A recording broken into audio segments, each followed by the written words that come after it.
আজকে এই মুহূর্তে যখন আমি কথা বলছি এই আসাদুজ্জামান মিয়ার প্রসঙ্গে, হুম, হুম, এই মুহূর্তে আসাদুজ্জামান মিয়া কই?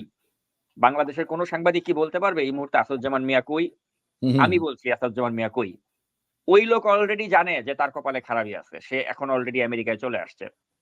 এখন দুদক তার বিরুদ্ধে অনুসন্ধান করবে, তার বিরুদ্ধে অনেক কিছু হয়তো হবে। হুম, হুম, বাট আমার মধ্যে যথেষ্ট ডাউট আছে যে এই লোক আর কখনো বাংলাদেশের মাটিতে তাকে দেখা যাবে কি যাবে না। আমার মনে হয় না সে আর যাচ্ছে। এখন যদি দুদক একটা লোক দেখানো অনুসন্ধান করে এবং তার এই দুর্নীতির বিষয়গুলো নিয়ে যদি কাজ করে, তার বিরুদ্ধে দুদক যদি একটা স্বপ্রণোদিত হয়ে মামলা করে, তাহলে হয়তো সে আর আমেরিকা থেকে বাংলাদেশে কখনোই যাবে না। হুম, হুম, বেনজিরের মতো অবস্থা হবে আরকি। যে বেনজির যেভাবে এখন সিদ্ধান্ত নিয়েছে যে সে দুবাইতে বা টার্কিতে সে রেস্ট অফ দ্যা লাইফ কাটিয়ে দেবে। বাংলাদেশে আর কখনো যাবে না। এখন আসাদুজ্জামান মিয়াও কিন্তু আমেরিকায় বসে হয়তো এই মুহূর্তে আমাদের টক শোটা দেখছে বা পরিস্থিতি পর্যবেক্ষণ করছে যে কোথাকার পানি কোথায় গিয়ে গড়ায়। হুম, তার হুম। উপর ভিত্তি করেই কিন্তু সে সিদ্ধান্ত